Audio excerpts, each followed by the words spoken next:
just fell apart. It fell apart.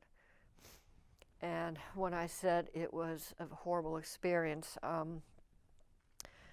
we met with, she didn't stay. When she left my house, I said, stay, and she goes, I can't. She says, we have rotating officers. I was the responding, but the next detective up for assignment will take your case. And this was 2005, where we had over 170 homicides. There were 18 in that month alone in Prince George's. And I remember when we met with our detective, even before the funeral, he got angry at Mike and I, and Allison, it seemed like. And I just didn't understand it, because I was upset when he left the house, when we're going through a Rolodex looking at numbers. You know, he's like, do you know this person? I said, well, so many kids these days have street names, which is hard on detectives.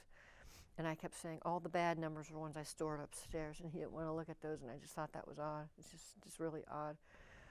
And then the detective says, oh, don't worry, I cleared your husband. And I says, what do you mean? And he goes, I talked with all your neighbors, and they all told me where he was. And I sat there thinking, okay, either he's a liar, or there's a really insecure issue with my husband's program now. And it probably shouldn't have made any difference to me at that time, but I thought, if he's going to lie about something silly, like all your neighbors cleared your husband, what else is he going to lie about? And keep in mind, I understand when detectives lie because they need to get information, but that had nothing to do with anything, really.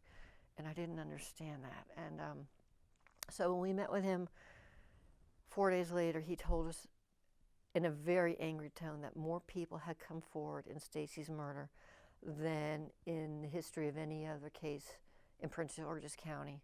And if they had that kind of cooperation in all of the cases, they would solve them all. 2 months later to that date, he couldn't remember my name, and he couldn't remember Stacy's name. He didn't answer phone calls.